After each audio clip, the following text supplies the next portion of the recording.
హరి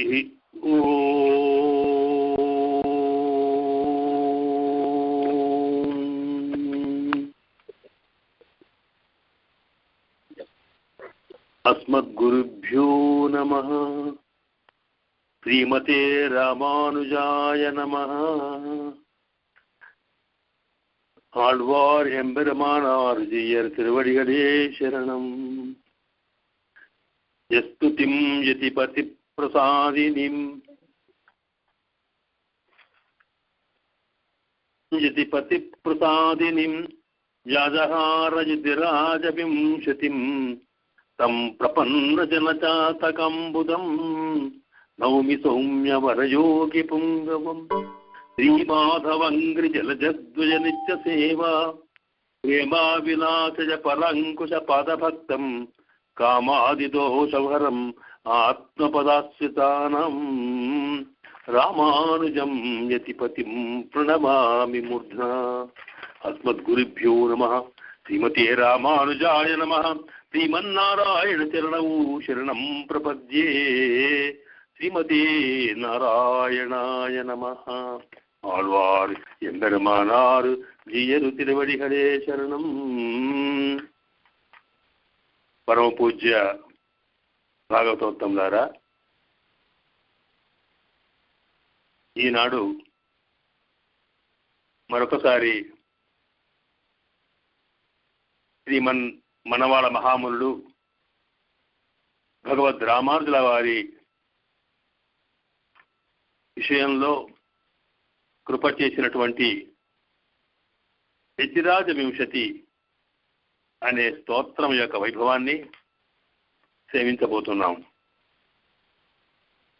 నిన్నటిదాకా జరిగినటువంటి స్తోత్ర పాఠంలో మొదటి శ్లోకం పూర్తి అయింది. ఈరోజు రెండవ శ్లోకం. ఆ శ్లోకాన్ని ఇలా అనుసంధించుకోవాలి. శ్రీరంగరాజ చరణాంబుజ రాజహంసం.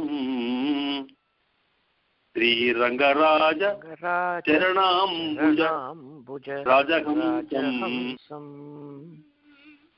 శ్రీమత్పరాంకుశ పదాంబుజ భృంగరాజం. శ్రీభట్టనాథ పరకాల ముఖాబ్జమిత్రం.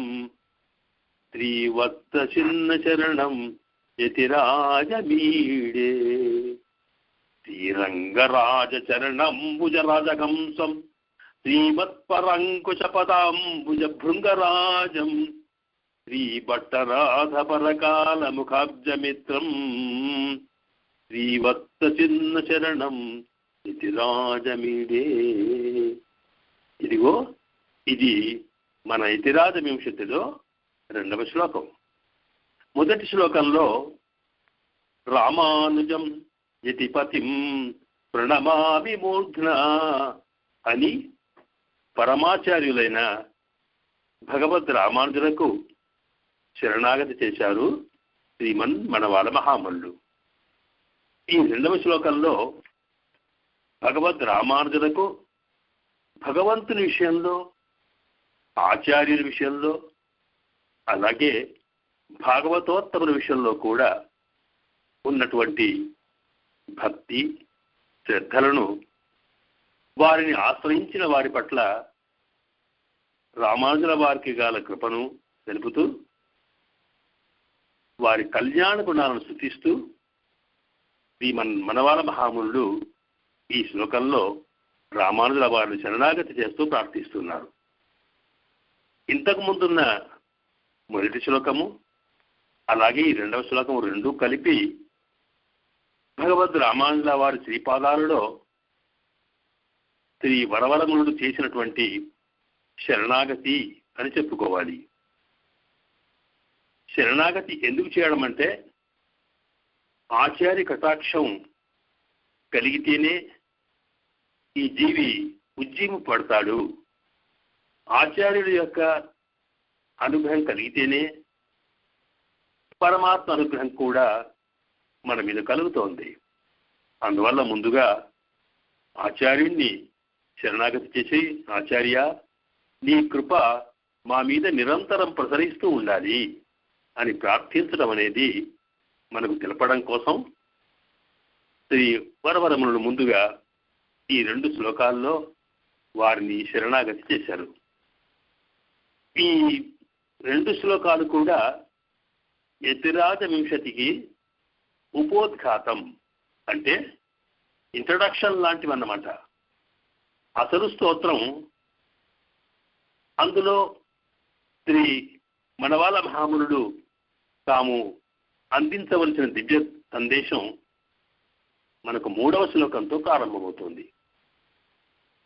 ఈ శ్లోకంలో మొదటి చరణంలో శ్రీ రంగరాజ చరణంబుజ రాజహంసం అన్నారు.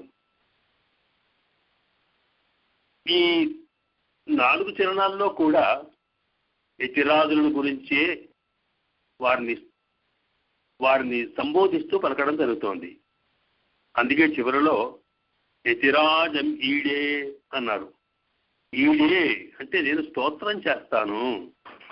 ఎవరిని? యతిరాజం, యతీశ్వరుడైన భగవద్ రామానుజుల వారిని. అంటే లోకంలో ఎవరిని పెడితే వారిని స్తోత్రం చేసేవాళ్ళు ఉంటారు. స్తోత్రం అంటే సామాన్యంగా లోకంలో ఏమనుకుంటారో ఆ అంశాన్ని కూడా మన పూర్వాచార్యులు చెబుతూ, స్తోత్రన్నామ కిమామనంతి మనజ. స్తోత్రం అంటే ఏమనుకుంటారు ఈ లోకంలో సాధారణంగా కవులంతా? ఒక వ్యక్తిని స్తోత్రం చేద్దామనుకున్నప్పుడు ఆయనలో ఉన్న గుణాలు, లేని గుణాలు అవన్నీ కల్పించి అన్నీ అద్భుతంగా ఉన్నట్టే చెప్పడం అనేది మనం సాధారణంగా లౌకికమైన కవుల్లో చూస్తాం. కానీ ఇక్కడ వరవరమునుడు ఆ మాట అనకుండా, నేను స్తోత్రం చేస్తున్నది ఎవరినో తెలుసా? యతిరాజం. ఆయన యతి, సర్వేంద్రియములను కూడా తాను నిగ్రహించుకొని సర్వేశ్వరుడి మీద సమర్పించినటువంటి మహామహులు యతులు. అలాంటి యతులకు కూడా శ్రేష్ఠుడైన వాడు రాజు అయిన భగవద్ రామానుజులను స్తోత్రం చేస్తున్నామన్నారు. ఈ రాజు అనగానే ఆ శబ్దంలో ఒక విశిష్టత ఉంటుంది. రంజతి ఇది రాజా అంటే లోకాన్ని తమ పరిపాలన వల్ల సంతోషపెట్టేవాడు సామాన్యమైన రాజు కావచ్చు. అలాగే తమ ప్రవచనాల వల్ల, ఉపదేశాల వల్ల సామాన్యమైన జీవులందరినీ కూడా ఆనందపరుస్తూ వాళ్ళని పరమాత్మ కృపకి పలికూర్చేట్టుగా చేయగలిగేటువంటి వేదాంత చక్రవర్తులు కూడా రాజుదే. రాజా అంటే చంద్రుడు అని కూడా అర్థం. ఎందుకంటే ఆయన తన వెన్నెలతో లోకాన్నంతా కూడా రంజింపచేస్తాడు కనుక. అందువల్ల ఇక్కడ భగవద్ రామానుజుల వారు పరమ కృపతో వారు కృపామా ఆచార్యులై లోకానికి తమ దివ్య ఉపదేశముల ద్వారా తమ రకరకాల కైంకర్యముల ద్వారా ఉద్ధరిస్తూ ఆనందపరిచారు కనుక వారి యతిరాజులు. అలాంటి యతిరాజులను మాత్రమే నేను స్తోత్రం చేస్తున్నాను అంటూ ఈ శ్లోకంలో యతిరాజులకు ఉండేటువంటి గౌరవం ఏమిటో, వారికి ఉండే కళ్యాణ గుణములేమిటో వాటిని శ్రీ మనవాల మహామునుడు తాము ఒకసారి స్మరించుకుంటూ యతిరాజుల శ్రీపాదాల మీద తమ ఆత్మ సమర్పణ చేస్తున్నారు స్తోత్ర రూపంలో. అందులో ఇదిగో ఈ మొదటి చరణము శ్రీ రంగరాజ చరణాంబుజ రాజహంసం. ఇందులో ఈ చరణంలో శ్రీ రంగరాజ చరణాంబుజ రాజహంసం అంటే శ్రీ రామానుజులు శ్రీ రంగనాథుని పాదపద్మములకు రాజహంస అయినాడట. అంటే ఏమిటి? ఇందులో యతిరాజులను రాజహంసతో పోల్చారు. హంస తెల్లగా ఉన్నట్టే యతిరాజుల ఉనికి కూడా స్వచ్ఛమైంది, పవిత్రమైంది అని అర్థం. అలాగే హంసకు లోకంలో సామాన్యమైన హంసలకు బురద గిట్టదు.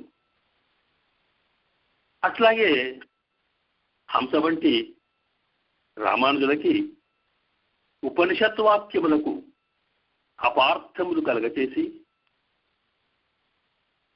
భగవత్తత్వమును, పరతత్వాన్ని మలినపరిచి పనికిరాని రూపంలో లోకానికి అందించేటువంటి సిద్ధాంత రాద్ధాంతాలను భగవద్ రామానుజులు ఇష్టపడక ఖండించడం మనకు తెలుసు. అందువల్ల వారికి ఈ అపార్థాల బురద అంటే శాస్త్రాలను ఒక రకంగా ఉంటే మరొక రకంగా అర్థం చేయించడం అనేది వారికి ఇష్టమైంది కాదు.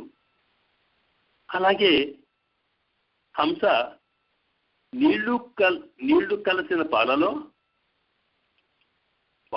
నీళ్లను వేరు చేసే శక్తి హంసకు ఎట్లా ఉందో అట్లాగే శాస్త్ర విషయాల్లోని మంచి చెడులు వేరు చేసి చెప్పగల సమర్థులు శ్రీ యతిరాజులు. అలాగా హంసతో యతిరాజుల యొక్క వ్యక్తిత్వాన్ని, మూర్తిమత్వాన్ని ఇందులో పోల్చినప్పటికీ కూడా యతిరాజులు వట్టి హంస కాదు. వారిని శ్రీ వరవరమునుడు రాజహంస అన్నారు. అంటే రాజహంస అంటే హంసలలో రాజు అన్నమాట. ఇక్కడ హంస అంటే ఆ శబ్దానికి మరొక అర్థం కూడా ఉంది. సామాన్యమైనటువంటి పక్షి రూపంలో ఉండే హంసనే కాదు, హంస అంటే జ్ఞానం కలిగిన యతి అని కూడా అర్థం. కనుక రాజహంస, యతిరాజులు రాజహంస అంటే హంసల్లో రాజు అయినట్టే యతులలో శ్రేష్ఠులైన వారు అన్నమాట. అందువల్ల భగవద్ రామానుజులు రాజహంస అంటే పరమహంస పరివ్రాజకాచార్యులు అని శ్రీ మనవాళ మహామునుల యొక్క అభిప్రాయం ఇక్కడ. అలాగా వారిని పరమహంసగా ప్రసిద్ధి చెందిన భగవద్ రామానుజులు రాజహంసలాగే ఓతరంలో ఇంకొక విశేషం చూపిస్తున్నారు. ఇక్కడ సామాన్యమైన రాజహంసలు మానస సరోవరంలో తామర పుష్పాల్లో విహరిస్తూ ఉంటాయి. కానీ పరమహంస అయిన భగవద్ రామానుజులు వారికి విహార స్థలము శ్రీ రంగనాథుని యొక్క చరణకమలాలే. ఆ మాటనే ఇక్కడ శ్రీ రంగరాజ చరణాంబుజ రాజహంసం అన్నారు. చరణాంబుజములు అంటే చరణములే పాదములే కమలాలు అన్నమాట. ఒక విశేషం ఏంటంటే ఇక్కడ సామాన్యంగా లోకల్లో పరమాత్ముని యొక్క లేక ఆచార్యుల యొక్క శ్రీపాదాలని సుగంధము, సౌకుమార్యము కలిగిన కమలాలతో పోలుస్తూ ఉంటారు. కానీ ఇక్కడ వీరికి అలా పోల్చడం కూడా ఇష్టం లేక స్వామి శ్రీపాదములకు కమలాలు సాటవుతాయా అని అనుకొని అలా వాటితో ఉపమానము పోలిక చెప్పకుండా చరణాంబుజములు, వారి చరణములే కమలములు అంటూ ఆ చరణములనే కమల రూపంగా మార్చుకున్నారు. అందువల్ల చరణములు, రంగరాజు యొక్క చరణములు అవి కమలాలైతే మరి వారి మీద ఆత్మీయమైనటువంటి భక్తి ప్రపత్తులు కలిగి సర్వం వారి కోసమే అంకితం చేసిన భగవద్ రామానుజులు ఆ చరణ అంబుజాలకి రాజహంసగా మారారట. అంటే సామాన్యమైన రాజహంసలు ఎలాగా తామర పుష్పాల్లో తాము విహరిస్తూ ఉంటాయో అలాగే అంతటి ఆనందాన్ని పరమహంస అయిన భగవద్ రామానుజులు శ్రీరంగరాజు యొక్క చరణ కమలాల్లో పొందారు అని చెప్పడమే ఇక్కడ చరణాంబుజ రాజహంసం అనేటువంటి శబ్దానికి అర్థం అన్నమాట. అలాగా శ్రీ రంగనాథుని పాద పద్మాల పైననే ఇతరాజులకు మనసు నిరంతరం నిలిచి ఉండేదే. అందుకు కారణం ఏంటి మరి? అది చెబుతూ అందులో శ్రీరంగరాజ అని శబ్దం వాడుతూ శ్రీరంగరాజ చరణాంబుజం అన్నారు. అన్నప్పుడు శ్రీరంగం అనే దివ్యక్షేత్రం, ఆ శ్రీరంగనాథుని యొక్క దివ్యమంగళ విగ్రహ సౌందర్యం, ఇవన్నీ కూడా భగవద్ రామానుజులను స్వామి యొక్క శ్రీచరణాల్లో నిరంతరం నిలిచి ఉండేట్టుగా చేశాయి. వారి విషయంలో రాజహంసలా వారు విహరించేటువంటి స్థితిని తీసుకొస్తున్నాయి రంగరాజు యొక్క అందమైనటువంటి చరణాల యొక్క ప్రభావము అని చెబుతూ ఈ రంగ దివ్యక్షేత్రం యొక్క విశేషాన్ని కూడా ఇందులో మనం సూచింపచేస్తున్నారు వరవరమునుడు. రంగనాథుని యొక్క దివ్యమంగళ విగ్రహ సౌందర్యాన్ని మన పూర్వాచారులంతా కూడా కొనియాడుతూ రంగనాథుడు పశ్యతోహరుడు అన్నారట. పశ్యతోహరుడు అంటే చూస్తూ ఉండగానే దొంగలించేవాడు అన్నమాట. సాధారణంగా దొంగతనం ఎవరు చూడకుండానే చేస్తారు. కానీ అలా కాకుండా మనము వాడిని సేవిస్తే చాలు, సేవించిన మాత్రాన్నే తనను సేవించిన జీవుణ్ణి తన సౌందర్యంతో ముగ్ధ దివ్య మంగళ విగ్రహ స్వరూపంతో ఈ జీవుని యొక్క మనసును ఆకర్షించేటువంటి స్వరూపమట రంగనాథుడిది. అందువల్ల ఆయన్ని పశ్యతోహరుడు అన్నారు. అలాగా ఆ రంగనాథుని సౌందర్యము, దివ్యమంగళ విగ్రహ సౌందర్యమే భగవద్ రామానుజుల వారిని వారి శ్రీపాదాలలో కట్టుపడేట్టుగా చేసిందిట. అంతేకాదు శ్రీరంగరాజ అన్నప్పుడు ఆ రంగనాథుడు తాను శ్రీరంగంలో ఉండి లోకాన్ని రంజింపచేస్తున్నాడట. తన కృపా ప్రసన్న కార్యక్రమాలతో తనను ఆశ్రయించిన వాళ్ళందరినీ కూడా సుఖ సంతోషాలతో ఆనందింపచేస్తున్నాడు కనుక ఆయన కూడా రంగరాజే. చూచారా ఇక్కడ వరవరమునుడు తాను చేస్తున్న పని రంగరాజును యతిరాజు ఆశ్రయిస్తున్నాడట. అంటే ఇక్కడ సామాన్యంగా రాజులని సామాన్యులు ఆశ్రయిస్తారు, కానీ ఇక్కడ రాజుని మరొక రాజు ఆశ్రయిస్తున్నాడు. ఎందుకలాగా అంటే ఈ ఇతిరాజు రాజే అయినా అంతకన్నా లోకానికంతటికి పతం విశ్వస్య ఆత్మేశ్వరగం శివమచ్యుతం నారాయణం మహాజ్ఞేయం విశ్వాత్మానం పరాయణం అని ఉపనిషత్తు చెప్పున్నట్టుగా ఆయన సర్వేశ్వరుడు, సకల లోకాలకు ప్రభువు. అందువల్ల ఆ ప్రభువే ఈ లోకంలో తాను రంగనాథుడిగా అవతరించాడు. కనుకనే అతన్ని రంగరాజా అని పిలవడం భక్తుల చేస్తున్న పని. అలాగే అతను రంగరాజు అంటే శ్రీరంగాన్ని ఆధారంగా చేసుకుని ఉన్న రాజట. ఆ శ్రీరంగం అంటే ఎంత సంతోషమో వారికి. అందుకే శ్రీరంగరాజా అంటే శ్రీరంగమును ఇష్టపడి తాను వైకుంఠాన్ని కూడా వదిలించాడట. అందుకే మన పెద్దలు అంటారు వైకుంఠం రంగమందిరం. ఇక ఈ శ్రీరంగం అనేది అది వైకుంఠమేనట. కలియుగ వైకుంఠము అనడండి, లేక భూలోక వైకుంఠంగా ప్రసిద్ధి చెందింది శ్రీరంగం. ఎందుకంటే సాక్షాత్ వైకుంఠనాథుడే తాను పరస్వరూపంలో ఉన్న, వైకుంఠంలో పరస్వరూపంలో ఉన్న, లేదా పాల సముద్రంలో తాను వ్యూహ స్వరూపంలో ఉన్నా, కాదా అంతర్యామిగా అందరి మనసులో ఉన్నా, లేదా అప్పుడప్పుడు తాను రాముడిగా, కృష్ణుడిగా రకరకాల అవతారాలుగా వచ్చిపోతూ ఉన్నా, తాను అన్ని కాలాల్లో అంతటా ఉండే జీవులకి అందుబాటులో ఉండేవాడు కాదని, ఎవరైనా సరే ఎప్పుడైనా సరే తనను ఆశ్రయిస్తే వాళ్ళని రక్షించాలనే కృపతో ఆ పాలసముద్రంలో పడుకున్న స్వామి అక్కడ ఎలాగైతే రక్షాపేక్షాం ప్రతీక్షతే, ఎవరు నన్ను రక్షించమని కోరతారో, ఎవరు నన్ను ప్రార్థిస్తారో వాళ్ళు ఎప్పుడు రక్షించాల్సి వస్తుందో అని నిరంతరం జాగరూకతో యోగ నిద్రలో ఆ పాలసముద్రంలో పడుకునే స్వామి సరిగ్గా అదే స్వరూపంతో సాక్షాత్తుగా రంగనాయకితో సహా తాను ఈ భూలోకంలో శ్రీరంగంలో తాను అవతరించాడు. అందువల్ల అది వైకుంఠము, అక్కడుండే స్వామి సాక్షాత్తుగా శ్రీమన్నారాయణుడే.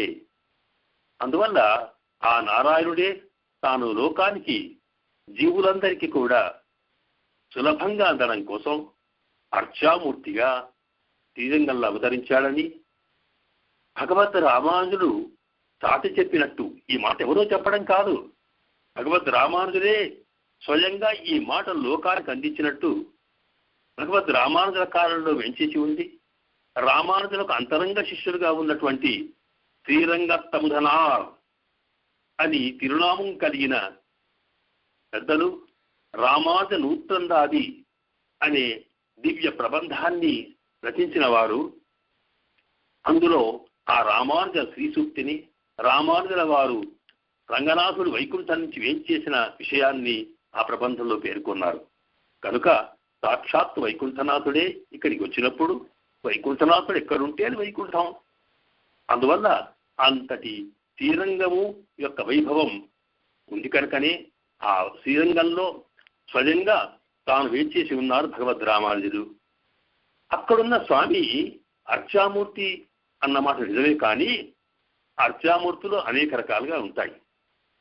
కొన్ని ఆర్షములు అంటే ఋషులైన వాళ్ళు, తపస్సంపన్నులైన వాళ్ళు తాము తపస్సు చేసి స్వామిని సాక్షాత్కరించుకుని, ఇదిగో స్వామి ఈ ప్రదేశంలో దేవరవారు ఎప్పుడు వేంచేసి ఉండాలి అర్చారూపంలో అని ప్రార్థిస్తే అలాగా స్వామి వేంచేసి ఉన్న అర్చారూపాలు కొన్ని ఉన్నాయి. అలాంటివి కాకుండా మరికొన్ని మానుషములు అంటాం. అంటే మనమే స్వయంగా స్వామి యొక్క విగ్రహాన్ని సిద్ధపరచుకొని ఆగమ శాస్త్ర ప్రకారంగా దాంట్లో భగవత్ శక్తిని ఆవహింపచేసుకొని ఎక్కడో ఒక కోవెలలో దాన్ని ప్రతిష్ఠింపచేసుకోవడం కూడా అర్చామూర్తిలో స్వామి ఏం చేసే ఉంటాడు. ఇలాంటి వాటిని మానుషములు అంటాం. ఇలా దైవములో, మానుషములో, ఆర్షములో కాకుండా సాక్షాత్తుగా తానే కోరి వైకుంఠన సర్వాంతర్యామైన సర్వేశ్వరుడు లోకానికంతటికి కూడా తన దివ్య మంగళ తన స్వరూప రూప విభూతులన్నింటినీ కూడా అందింప చేయాలనేటువంటి పరమ కృపతో ఎక్కడైతే తానే స్వయంగా వెలుగుతాడో అది స్వయం వేత్త విగ్రహం అంటాం. అలాంటి స్వయం వేత్త దివ్య స్వరూపమే ఈ శ్రీరంగంలో వేంచేసి ఉన్నటువంటి రంగనాథుడి యొక్క స్వరూపం అంటారు పెద్దలు. అందువల్ల రంగనాథుడి యొక్క ఆయన స్వరూపము ఎవరో ప్రతిష్ఠించిన విగ్రహం కాదు. ఆయన ఈ లోకంలో అన్ని అర్చా స్వరూపాల కన్నా ముందుగా వెలిసినాది మూర్తి. ఇందులో మరొక అంశం ఏంటంటే ప్రధానంగా ఎన్ని అర్చామూర్తులున్నా అన్నిటికీ మూలకందంగా, అన్నిటికీ మూలంగా వేంచేసిన వారు శ్రీరంగనాథుడు. అందువల్లనే శ్రీ వైష్ణవ ఆలయాల్లో ఎక్కడ ఏది జరిగినా ఆ జరపవలసిన కార్యక్రమాలన్నీ కూడా అవి శ్రీరంగంలో జరిగేటువంటి సంప్రదాయాన్ని అనుసరించే జరుగుతాయి. కారణం రంగనాథుడే తాను అక్కడ ముందుండి అక్కడ ఉన్నటువంటి ఆరాధన విశేషాలని తాను స్వీకరిస్తున్నాడు కనుక మిగతావన్నీ కూడా అనుకరణ మాత్రమే. అందువల్ల ఆ రంగానికి శ్రీరంగరాజు కొన్ని విశేషాన్ని గమనించినటువంటి అర్థం చేసుకున్నటువంటి భగవద్ రామానుజులు రంగరాజు చరణాలలోనే రాజహంసగా మారినారట. అక్కడ రంగరాజే కాదు, శ్రీరంగంలో రంగనాయకి కూడా వేంచేసి ఉంది. అది శ్రీరంగం అని ఎందుకు పేరట?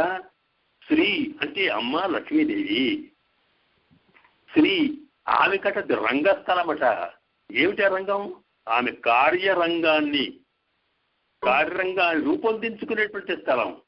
శ్రీ అంటే శ్రేయతే శ్రీయతే అని 2 అర్థాలు వస్తున్నాయి. శ్రీయతే అంటే మనందరి చేత ఆశ్రయింపబడేటువంటిది అమ్మ. మనమంతా అమ్మ నీవే రక్షకురాలవి, నీ పురుషకారంతోనే మా స్వామి యొక్క కృప మా మీద కలుగుతోంది కనుక నీవు ముందుగా నీ కటాక్షాల్ని మాలో ప్రసరింపచేయు అంటూ ఆర్తితో ఆమెను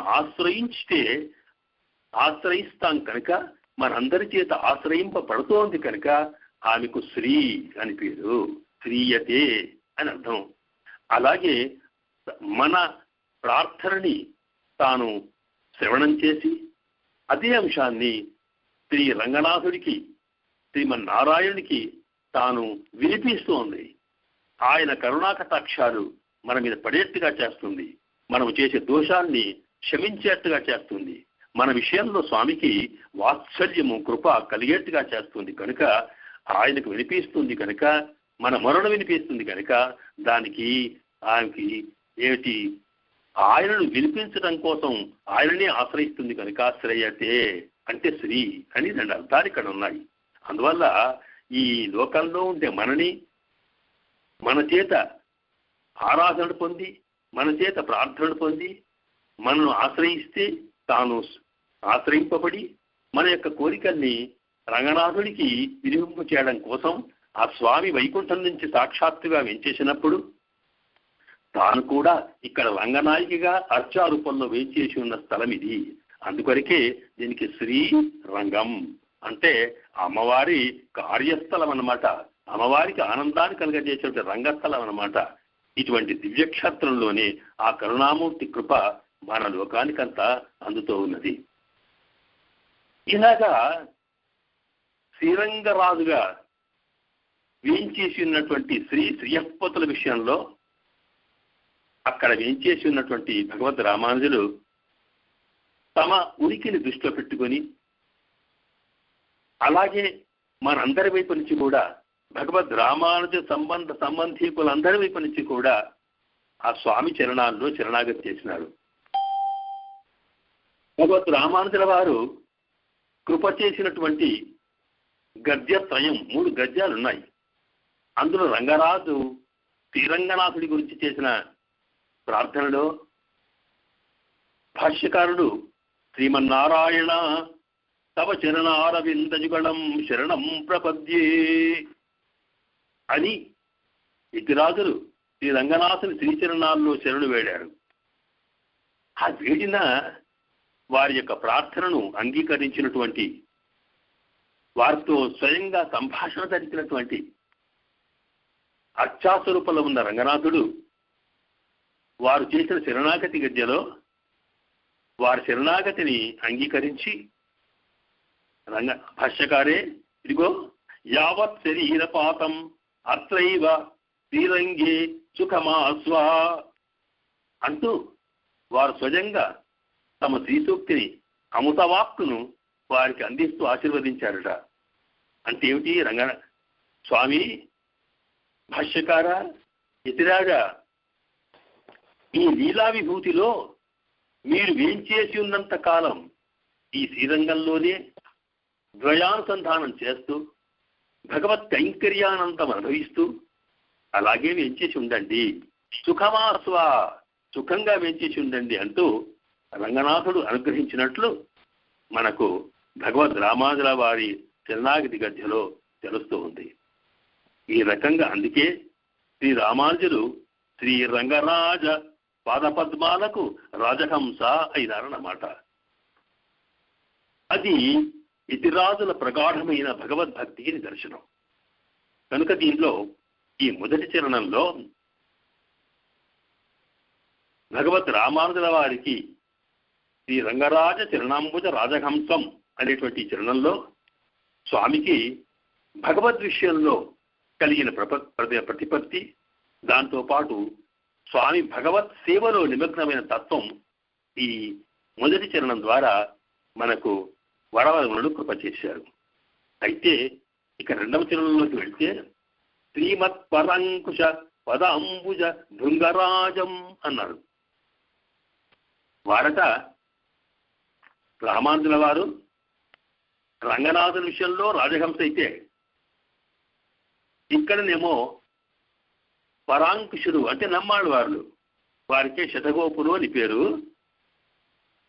మనకు దివ్య ప్రబంధాలని కృపచేసి తరింపు చేసిన వారు శ్రీమన్నాథముల ద్వారా లోకానికి తమ ద్రావిడ వేదాంత తత్వాన్నంతా కూడా దివ్య ప్రబంధాల ద్వారా అందింపచేసినటువంటి శ్రీమన్నమ్మాళ్ళ వారు వారి పాదముల మీద వారి పాదములు పదాంబుజ అన్నారు.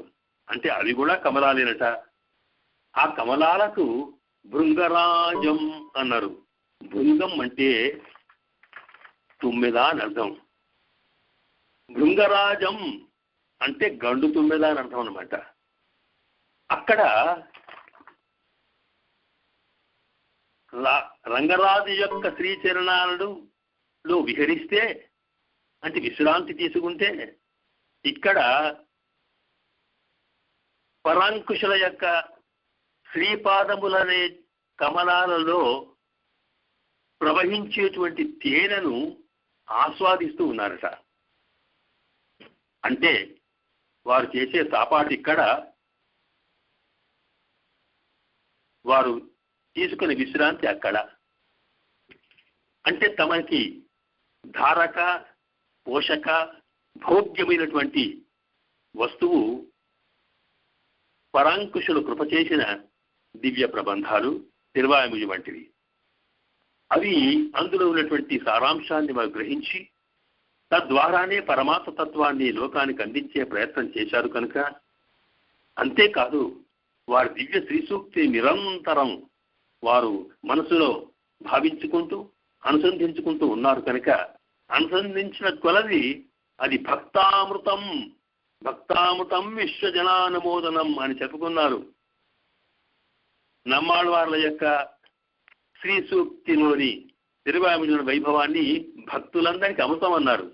అలాంటి అమృతాన్ని తాను ఆస్వాదిస్తూ ఉన్నారు కనుక, స్వామి యొక్క నమ్మాళ్ళవార్ల యొక్క శ్రీచరణాలు కమలాలు లాంటివైతే, ఆ కమలాల్లో ఉండేటువంటి తీరను నిరంతరం ఆస్వాదిస్తూ అందులోని మునిగి తేరి మత్తెక్కి ఆనందంతో తొలుతూగే గండు తుమ్మెదలాగా భగవద్ రామానుజులు కూడా దివ్య ప్రబంధాల వైభవాన్ని అనుభవిస్తూ ఆచార్యుడికి తాము దాసులై ఉన్నారట.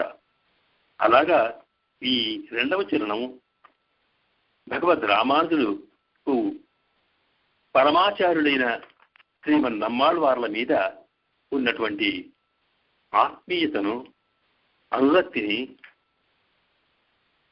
వారి విషయంలో కలిగిన భక్తిని ఈ చరణం మనకు కృప చేస్తూ ఉన్నది.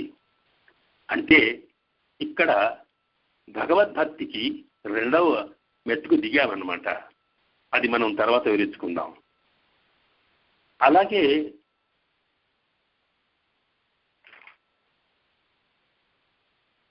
శ్రీయప్పతికి అత్యంత ప్రియతములైన ఆచార్యుల్లో శ్రీమన్నమ్మాళ్ళవార్లు వారిని పరాంకుశులు అంటారు.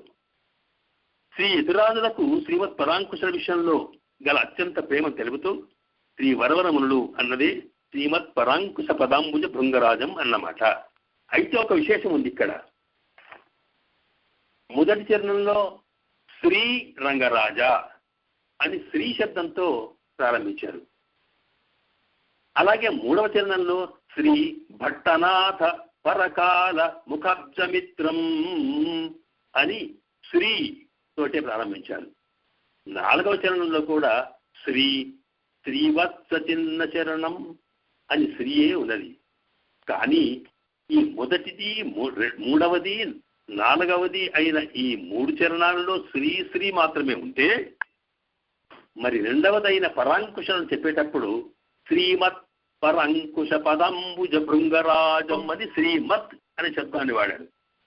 ఈ మత్ అనే ప్రత్యయం ఎక్కడ ఉంటుందో అక్కడ విడదీయరాని సంబంధం ఉంది అని అర్థం. శ్రీమంతుడు అంటే లోకంలో ఇక మొదటి నుంచి ఎప్పటికీ శ్రీమంతం కలవాడు అని అర్థం. ఇంతకు ముందుంది మధ్యలో వచ్చింది కాదు అని అర్థం. అలాగే విద్యావంతుడు ఎప్పటికీ విద్య కలవాడని అర్థం. ఇలా మత్ అనే ప్రత్యయం వల్ల విడదీయరానటువంటి స్థిరంగా ఉండి నిత్యంగా ఉండేటువంటి సంబంధం తెలపబడుతోంది. అందువల్ల ఒట్టిగా శ్రీ వేరే కాకుండా శ్రీమత్ అన్నారు. అంటే ఈ ఎవరికీ లేనంతటి ఒక అద్భుతమైన శ్రీమంతం, అదే భగవత్ కైంకర్యం అనే శ్రీమంతం అన్నమాట. అన్నిటికీ మించిన శ్రీమంతం పరమాత్మ సేవనే. భగవద్ అనుగ్రహం కోసం, పరమాత్మ సంతోషం కలగడం కోసం చేసే కైంకర్యమే మనకు అన్ని రకాల కూడా సర్వవిధములైనటువంటి శ్రీమంతాలను కలగచేస్తుంది.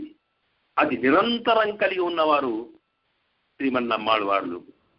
కనుక వారికి శ్రీమత్ అనే శబ్దంతో ఈ ముగ్గురి కన్నా, ఈ 3 విషయాల కన్నా విశిష్టత చూపడం జరిగింది. కనుక అంతటి విశిష్టత కలిగిన పరాంకుశుల యొక్క పాదములను ఆశ్రయించి వారి పదములు, పదాంబుజం ఉన్నప్పుడు పదములు అనేటువంటివి అంటే పదమంటి మాటలు, వారి శ్రీ సూక్తిలో ఉండేటువంటి తేనెలు అంటే రసాలని కూడా అనుభవిస్తూ ఉన్నటువంటి అద్భుతమైనటువంటి తుమ్మెద లాంటి వారట ఇక్కడ భగవద్ రామానుజులు. అంటే ఈ తుమ్మెదలకి అలాగే కమలాలకు ఉండే సంబంధం లాంటిదే భగవద్ రామానుజుల యొక్క తిరువుళ్ళానికి, అంటే వారి మనసునికి పరాంకుశుల యొక్క శ్రీపాదాల వైభవానికి ఉందట. ఈ రకంగా ముందు భగవత్కృపకి అంటే భగవద్భక్తిని చెప్పి ఆ భగవద్భక్తి అక్కడి దాకా ఆగకుండా ఆ తర్వాత ఆచార్యుల దాకా ప్రసరించడం ఈ 2వ చరణం చెబుతోంది. ఇక్కడ మనకి మన సంప్రదాయం చెబుతున్నటువంటి మాట ఒకటి గుర్తుండాలి. సాధారణంగా భగవద్భక్తి అంటే కేవలం భగవంతుని మీద మాత్రమే భక్తి ఉంటే పరమాత్మకి ఇష్టం కాదు. ఆయనకు తృప్తి ఎప్పుడు జరుగుతోంది అంటే తనను ప్రేమించడం కాకుండా తనకు ప్రియులైన వారు ఎవరితో ఉంటారు, యోమే భక్త సమే ప్రియ అన్నారే, ఎవరు నా భక్తిలో ఎవరు నా జ్ఞానియో వారే నాకు అత్యంతమైన ప్రియతములు అని చెప్పుకున్నారు. కనుక అత్యంతమైన ప్రియతములను మనం ప్రేమిస్తే అది భగవద్భక్తికి మరింతగా వందెను తెచ్చే అంశం అన్నమాట. దానివల్లనే పరమాత్మ సంతోషిస్తాడు అనే దృష్టితో అక్కడ రంగరాజు మీద తాను ఎంత భక్తి కలిగినా ఆ భక్తి రంగరాజ సంబంధమును దృష్టిలో పెట్టుకొని ఆచార్యుల మీద మరింతగా తమ యొక్క భక్తి శ్రద్ధలను కలిగింపచేశారు భగవద్ రామానుజులు. అక్కడికి ఆగకుండా ఆచార్యులకు సంతృప్తి ఎప్పుడు జరుగుతోంది? మరి ఆచార్యులకు సంతృప్తి జరగాలనుకుంటే ఆచార్యులను ఆశ్రయించినటువంటి వారు, ఆచార్యునే గొప్పగా భావించే భాగవతోత్తములను, భగవద్బంధువులు ఉంటారే వాళ్ళను ప్రేమించడం చాలా అవసరం. అంటే తద్భృత్య పరిచారక భృత్య అన్నట్టుగా ఆ స్వామి యొక్క దాసులు అలాగా ఎట్టెట్లా వెళ్తూ ఉంటే అంతదాకా మనం ప్రేమిస్తూ పోతే అప్పుడే పరమాత్మ యొక్క ప్రేమకు సార్థకమవుతుంది అని చెప్పడం కోసం 2వ చరణంలో ఆచార్యులు చెప్పి ఇక 3వ చరణంకి వచ్చేటప్పటికి శ్రీ భట్టనాథ పరకాల ముఖాబ్జమిత్రం అన్నారు. ఇక్కడ అంటే ఆచార్యులు భగవద్ రామానుజుల వారిని ఆశ్రయించిన వారి కన్నా ముందు చెప్పుకోవలసిన వారు మనకు పెరియాళ్వార్, అలాగే మిగతా ఆళ్వార్లు, పరకారులు అంటే తిరుమంగయ్య ఆళ్వార్ అన్నమాట. వారు కేవలం మన సంప్రదాయంలో 2 విభాగాలు ఉన్నాయి.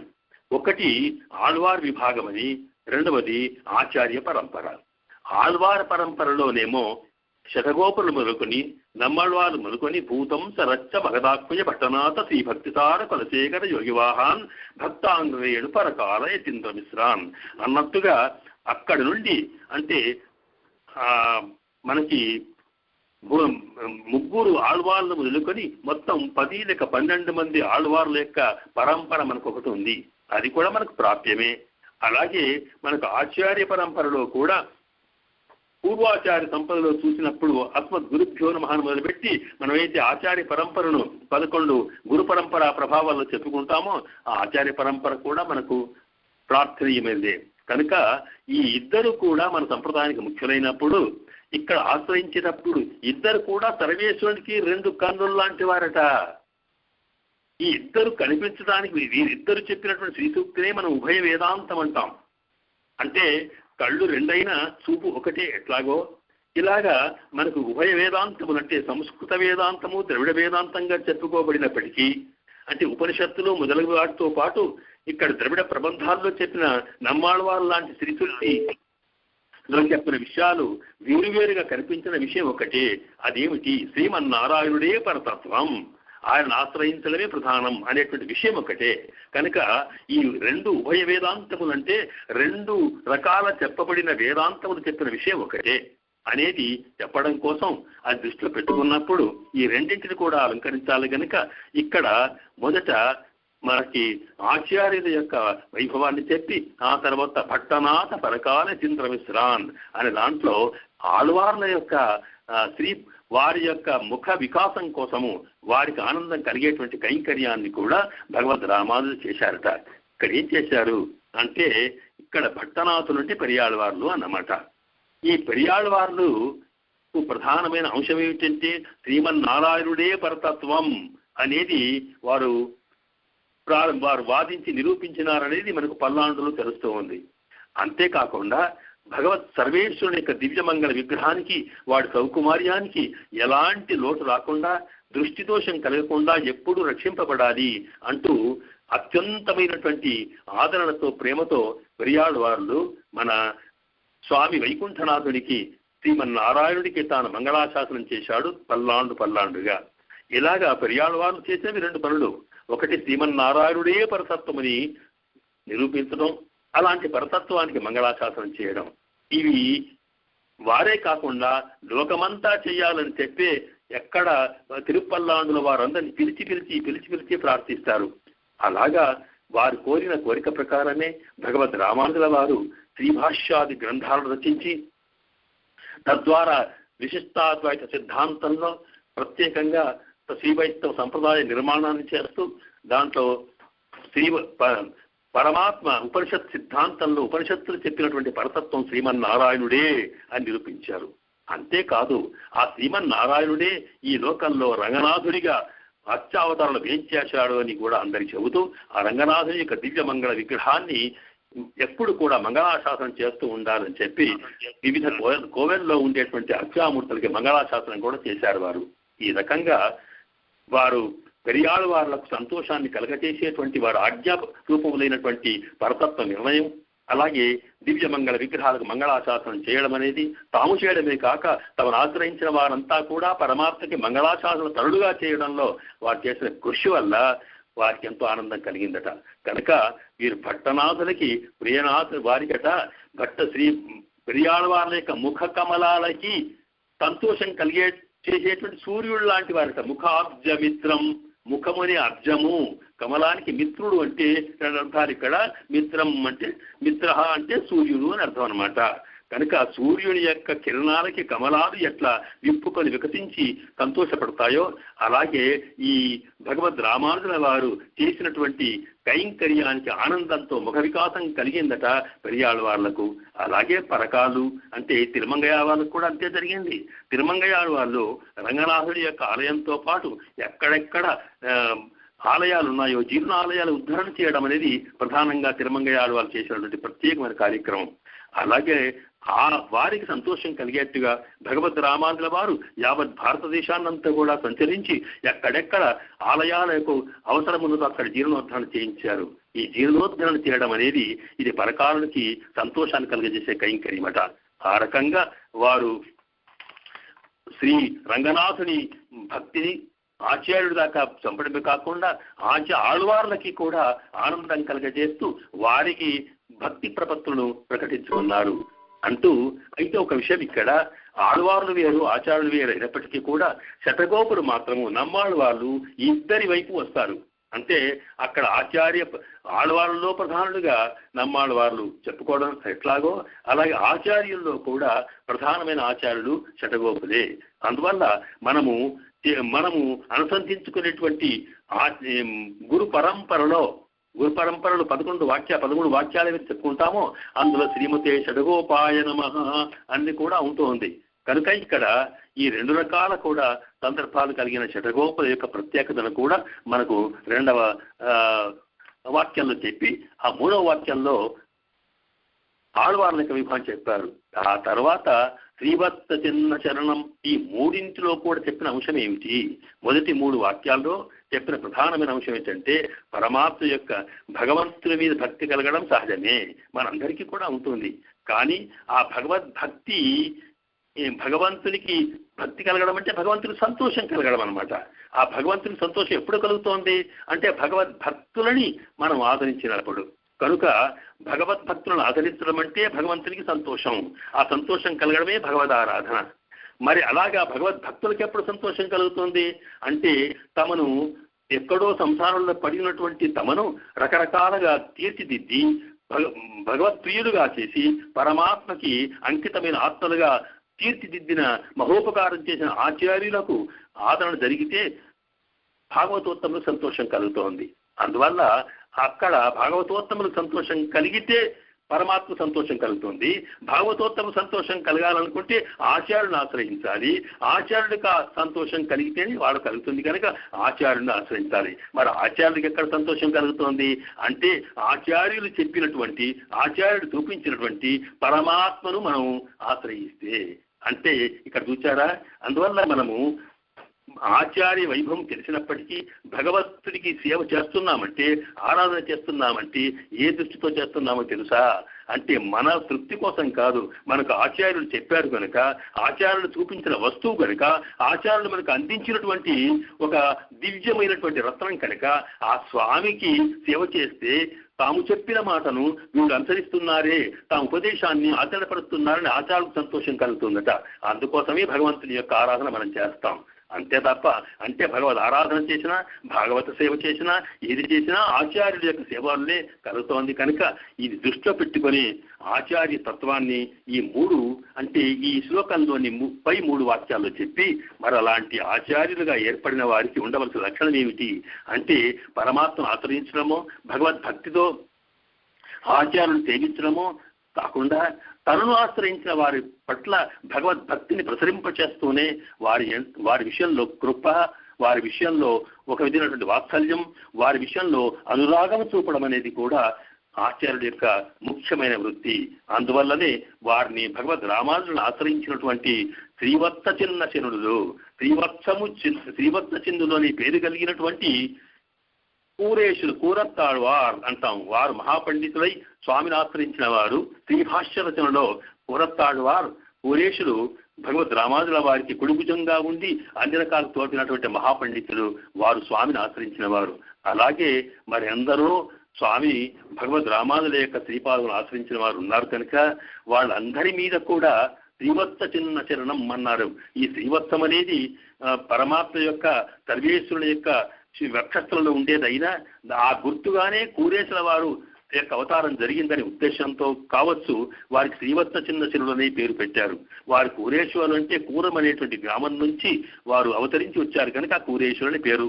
అలాగా కూరత్తాళ్వాన్ మిగతాయినటువంటి ఆ స్వామిని ఆశ్రయించినటువంటి వారందరినీ కూడా వాత్సల్యంతో వారిని రక్షించినటువంటి వారు యతిరాజులట. ఇలాగా స్వామికి శ్రీరంగనాథుని యొక్క చరణాలకు రాజహంసగా, శ్రీమత్ పరాంకుశుల యొక్క శ్రీ చరణ కమలానికి భృంగరాజంగా, భట్టనాథ పరకాలకి యొక్క శ్రీముఖాల ముఖ కమలాలకి ఆనందాన్ని కలగజేసేటువంటి రామానుజ దివాకరుడిగా వేంచేసి ఉన్న రామానుజులు తాము ఆచార్యత్వం స్వీకరించి తమను ఆశ్రయించినటువంటి కూరేశుల లాంటి వారిని కూడా అద్భుతంగా తీర్చిదిద్దారు కనుక అలాంటి రామానుజులే మాకు రక్షకులు, వారిని నేను శరణాగతి చేస్తున్నాను అంటూ భగవద్ రామానుజుల వారి యొక్క ఈ దివ్య కళ్యాణ గుణములను నింపుతూ కళ్యాణ గుణం స్మరిస్తూ వారు యతిరాజమీడే అన్నారు. అలాగా యతిరాజులను స్తోత్రం చేశారు ఈ శ్లోకంలో. అలాగా మనకి మొదటి శ్లోకము ఈ రెండవ శ్లోకము రెండు కూడా కలిపి ఇక్కడ ఈ